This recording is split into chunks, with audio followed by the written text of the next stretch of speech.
Tadi kita sudah bacakan permohonan kita untuk pra-peradilan yang keempat ini. Kawan-kawan tahu sendiri betapa kompleksnya masalah yang harus kita kita mohonkan satu demi satu. Nah, kali ini kami memohonkan paling tidak 2 atau 3 hal. Pertama, soal pencekalan. Jadi pencekalan itu pertama harusnya memang sudah berakhir. Dan yang kedua, harusnya Mas Roy dalam kondisi yang tidak lagi dicekal. Tetapi pencekalan awalnya itu sendiri sudah cacat hukum karena tidak disampaikan kepada tersangka, dalam hal ini Mas Roy. Jadi kita mengatakan tidak hanya sudah berakhir, tapi juga cacat hukum. Itu satu hal.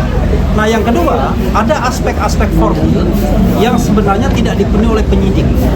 Kita baru bicara aspek formilnya, belum pasal-pasal materialnya. Apakah dasar untuk menggunakan pasal 32, 35 dan lain sebagainya itu memang didukung oleh minimal 2 alat bukti yang cukup. Tapi kita baru bicara tentang formilnya, yaitu tidak diberitahukan yang namanya surat pemberitahuan dimulainya penyidikan.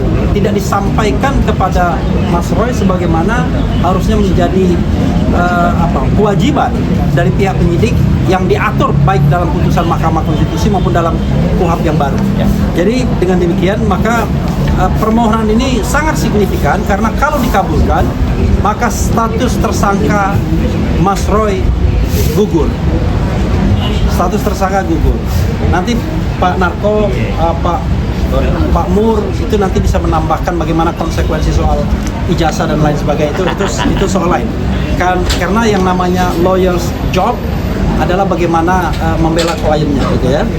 Jadi kalau kita bicara alasan permohonan, sebagaimana termuat dalam halaman 6 permohonan yang kami sudah bacakan. Pertama, penyidikan tidak sah. Jadi karena melanggar putusan MK nomor 130 PUU /13/2015 tanggal 11 Januari 2017. Biasa di MK ya. Diajukan 2015 tapi diputus 2017. Junto pasal 60 ayat 1 KUHP baru. Karena surat perintah penyidikan ya tertanggal 15 Januari 2026 dan tertanggal 30 Maret 2026 tidak pernah disampaikan kepada tersangka. Sehingga tindakan penyidik dapat dikategorikan melakukan pelanggaran formil dan berpotensi terjadinya penyalahgunaan wewenang. Oke, itu satu.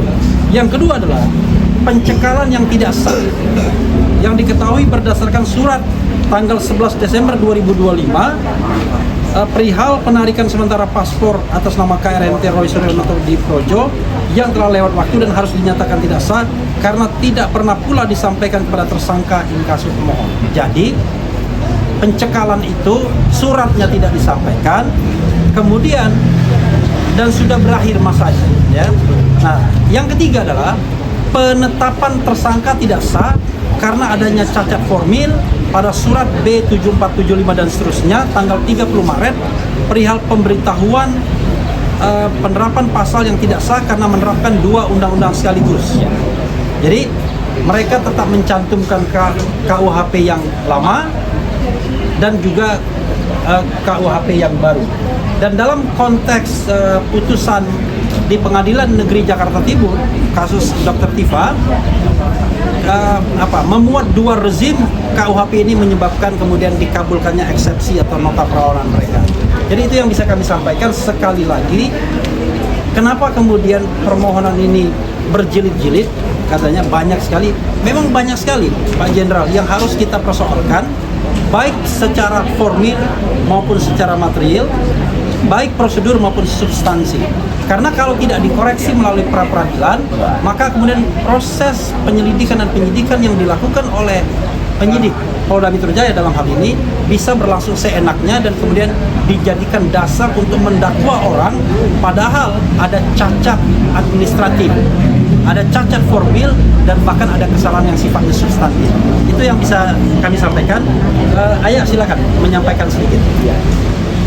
Assalamualaikum warahmatullahi wabarakatuh.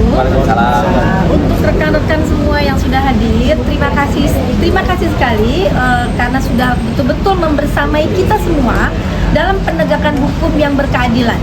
Oleh karena negeri kita ini akan kita tingkatkan dan harus menegakkan supremasi hukum. Jadi untuk itu kita semua terus berjuang untuk akhirnya di persidangan memenangkan pra-peradilan ini, sehingga apa yang kita mohonkan itu dikabulkan oleh hakim tunggal. Gitu ya Pak Roy ya? Siap. Jadi untuk itu mungkin bisa dilanjutkan lagi ya? Oke, silakan Bang Ristan. Ya. Ya, terima kasih. Nah, untuk penambahan aja tentang tadi materi-materi pra-peradilan hari ini sebenarnya ada 3 poin ya Bang ya. Tadi pertama adalah surat perintah penyidikan. Tadi yang disampaikan oleh Bang RH adalah ada surat perintah penyidikan yang kedua dan ketiga yang tidak disampaikan kepada pemohon, dalam hal ini Pak Roy. Itu pada tanggal 15 Januari dan tanggal 30 Maret 2026. Nah, ini di dalam putusan MK nomor 130, seharusnya penyidik menyampaikan kepada terlapor, dalam hal ini Pak Roy sebagai pemohon, itu wajib 7 hari paling lambat setelah diterbitkannya surat perintah penyidikan pada tanggal 15 Januari tersebut. Surat perintah penyidikan kedua dan yang ketiga adalah tanggal 30 Maret. Nah, ini kan sebenarnya untuk mempersiapkan dalam pertimbangan Mahkamah Konstitusi nomor 130 itu bagi terlapor untuk mempersiapkan pembelaan kepada terlapor apabila ada surat perintah penyidikan yang baru. Nah, itu yang dilanggar oleh penyidik, tidak memberikan SPDP ya, surat perintah pemberitahuan dimulainya penyidikan. Kemudian kalau masalah pencekalan tadi itu kalau nggak salah tanggal 11 Desember ya Pak ya, 2025 itu berlakunya kan 6 bulan, berarti selesainya 11 Juni 2026. Nah, itu tidak disampaikan kepada pemohon, dalam hal ini Pak Roy. Artinya 1 hari setelah tanggal 11 Juni, tanggal 12 Juni tidak disampaikan kepada pemohon, artinya itu sebenarnya sudah tidak berlaku lagi pencekalannya. Itu juga tidak disampaikan, itu juga pelanggaran dari penyidik. Dan ketiga, masalah penerapan penambahan pasal yang baru ya Bang ya. Ini ada 2 rezim. KUHP yang baru dan yang lama diberitahukan oleh penyidik, disatukan dalam satu pasal dalam dakwaan ya Bang ya. Dan ini mereka langsung memberitahukan kepada jaksa penuntut umum. Seharusnya mereka juga memberitahukan kepada kita sebagai pemohon ya Bang ya. Nah, ini tidak dilakukan kepada kami sebagai pemohon. Pada saat itu sebagai tersangka. Ya itu 3 materi itulah yang kurang lebih yang kami ajukan pra-peradilan jilid 4 ya. Terima kasih Bang.